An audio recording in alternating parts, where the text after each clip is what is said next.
भगवनदास ने अपनी पुत्री मानबाई का विवाह किया अकबर के बेटे किसके साथ? सलीम, जहांगीर के साथ। इनके जो पुत्र हुआ उसका नाम था खुसरो। समझ में आयोगे? रेण दीक्षी समझ थान ज्ञानी अनजाणु कौन की? अकबर दंगो समझ लिया। ठीक है, अकबर का विवाह हुआ किसके साथ? जोधाबाई के साथ। ठीक है, वेड्स। ठीक है, इन दोनों के जो प्रोडक्ट हुआ था वो कौन है? सलीम या जहांगीर। ठीक, यहां तक समझ में आ गई। सलीम के राजस्थान में दो विवाह, एक विवाह तो इसका वापस आमेर में हुआ, ठीक है, और एक विवाह इसका कहां हुआ? जोधपुर में। ठीक है, आमेर में जो विवाह हुआ उसका नाम है मानबाई। कौन है ये? ये भगवान दास की पुत्री है। ठीक है, भगवान दास की पुत्री है। ठीक है, और जो विवाह हुआ इसका कहां?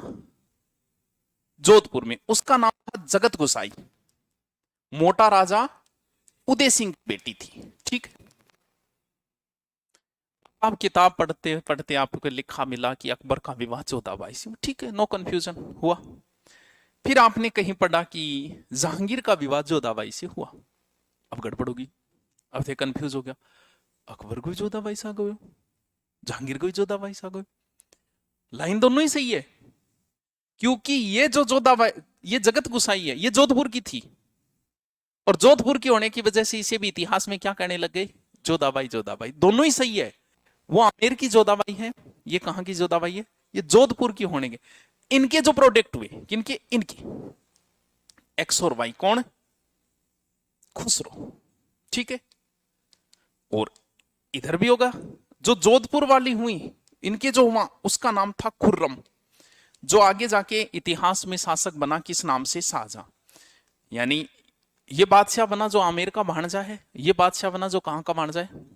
अब देखो, खुर्रम और खुसरो के बीच में क्या रिलेशन है? सौतेला भाई, भाई ये दोनों जहांगीर की बेटे। अकबर के 3-4 बेटा, दानियाल है, एक वो है ही जहांगीर है, एक और है, 3-4। वे दोनों तो बेवड़ा पहली सल्ट गया, दारू से पी के मरमरा गई। जहांगीर भी नशेड़ी था, अफीमची था, पूरे दिन अम्मल यहां रख दो, नशे में रहता था। यानी जैसे एमएलए एमपी के टाबर हो, यानी बिगड़ेल टाबर, छोटी छोटी बात पे मृत्यु दंड की सजा दे देना, आपके गुरु ने सल्टा दी और इसे काम आएगा।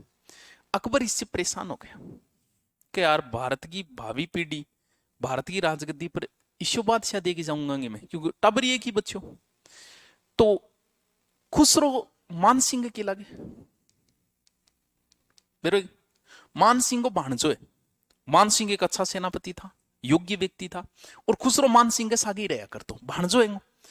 और मान सिंह की अकबर की ठीक बनती, तो मान सिंह ने जब मौको मिलता मान सिंह कह दे तो बोल भाई खुसरो जी से छोरो मैं नहीं देखियो आज तक, के योग्य बंदो है। क्योंकि मान सिंह भी भाई दो इससे, मान सिंह को भाणजो भी खुसरो बने को। तो धीरे धीरे खुसरो खातर पंप मारना शुरू कर दिया अकबर के। लास्ट समय में अकबर हो गया भयंकर बीमार। लास्ट समय चल रहा था उसका, कुछ रोग हो गई इसकी, और सूचना मिली कि ने जहांगीर ने कि बाबू बीमार है और मुगलिया दरबार में गड़बड़ चल रही है। अब हुआ क्या कि जब वो बीमार था, थोड़ा सा स्थिति खराब थी, उस समय उसने घोषणा कर दी कि मेरे बाद में बादशाह कौन बनेगा? खुसरो की मार्केट में इज्जत बन गई। सोचो यारो, पहले पता होता कि भजन लाल जी मुख्यमंत्री बनेगा है? सोचो, थारा गाऊंगा हुए तो भाई इज्जत बढ़ गई खुसरो की, लोग जी हजूरी करने लगे, क्यों? बादशाह वो बनेगा। अब भाई साहब की भी अच्छी इमेज बन रही है। अकबर हो लास्ट टाइम में बीमार बीमार होता ही जहांगीर मिलन गए, नशे में था। अकबर को गुस्सा आ गया, बोल बंद करो इसको, कमरे में बंद कर दो, टॉयलेट वाले में। इसको बंद कर दिया। 2-3 दिन बाद इसका नशा उतरा, आगे बाबा गए, पगा पड़ गया, बोल बापू गलती होगी। बाप था पिंगल गया, बोल ठीक है, वो बाबर वाली तलवार इसके बांध दो, भावी बादशाह कौन? बात कर दे 1605 की। अब आपा क्या करा? अब अपनी कौन इज्जत करे भाई, क्योंकि आप बादशाह बने ही कौन। और तो जिये जहांगीर बादशाह बने बनता ही बाइडा विद्रोह कर दिया 1606। पंजाब साइड में बड़ी सेना लेके भाग गया, लगभग 15,000 सेना।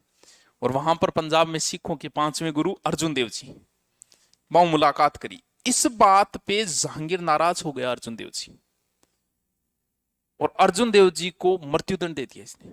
जहांगीर ने सजा दी कि भी कुछ पैसे बाकी कि इतने पैसे दो या तो अर्जुन देव जी ने बोला मैं क्या चीज गाती हूँ भाई, मारकन के मैं तो साधु आदमी। यहीं से मुगलों की और सिखों की लड़ाई शुरू हो गई। आपको पता है 1857 की क्रांति में सिखों ने भाग नहीं लिया। क्यों? सिखों के 2 गुरुओं की हत्या की है मुगलों ने, एक 5वें गुरु अर्जुन देव जी, एक 9वें गुरु। जैसे ही बहादुर शाह की घोषणा हुई कि नेतृत्व कौन करेगा, बहादुर शाह जफर साइड हट गई, हमारे तो गुरुआं की हत्या करी, मैं शाह क्या हो जाओ।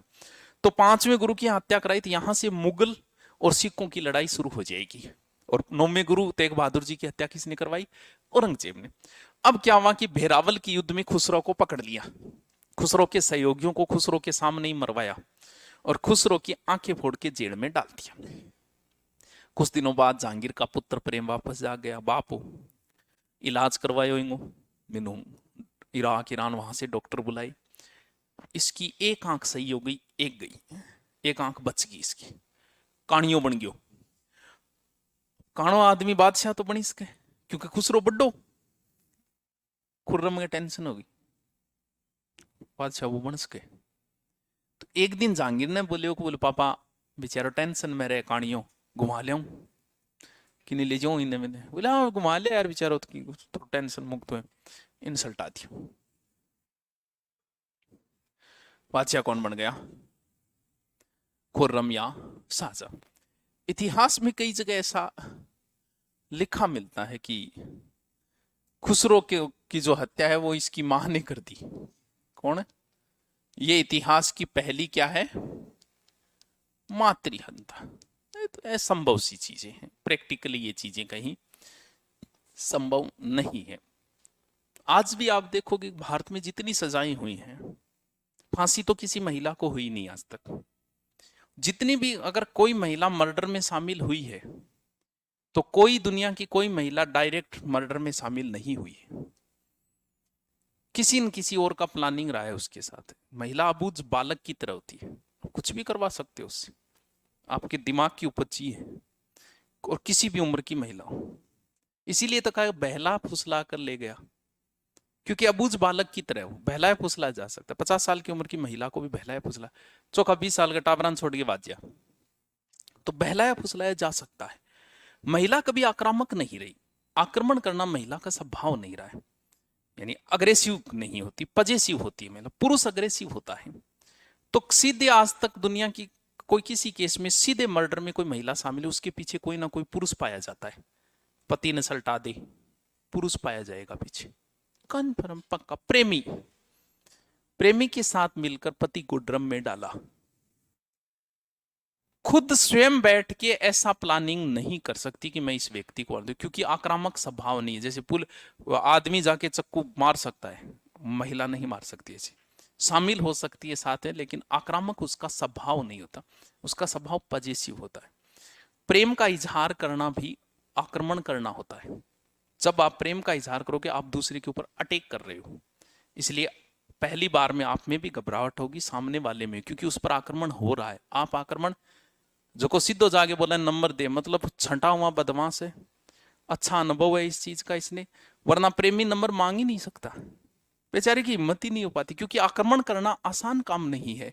उसने अगर पहली बार में तो वो नहीं कर पाएगा, तो आक्रामक उसका स्वभाव नहीं है अटैक करना। तो यहां अगर मर्डर में शामिल हो तो ऐसी जचने वाली सी बात ये नहीं है कि कोई महिला कभी आक्रमणकारी रही हो। इसीलिए इजहार करना भी आक्रमण है, इसलिए महिला की तरफ से कभी पहल नहीं होगी। अगर हो रही है तो असेप्टी मत करना, जीवन में मारे जाओगे। क्यों?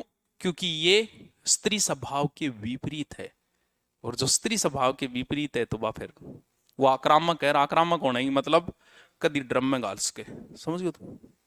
तू समझदार है यार। मानव की बड़ी खतरनाक साइकोलॉजी। अगर कोई स्त्री आपके पीछे पड़ गई, चला के जैसे पुरुष हरकत कर रहा है वैसी करने लग जाए, आप आगे भागना शुरू हो जाओ, आप उससे कभी याराना करोगे। नहीं करेगा पुरुष, कभी नहीं करेगा, स्वभाव में ही नहीं है उसकी ये। थे बाई बरगा हो जाओ तो बात हर साय को नहीं, वो बाई गठू लाती हो मैं तो इशू पाना पड़े, क्योंकि आक्रमण स्वभाव दोनों के विपरीत स्वभाव होती। चलो टाइम हो गए, क्यों सरू प्रणाम प्रणाम वाया तार नगरों बंद करो।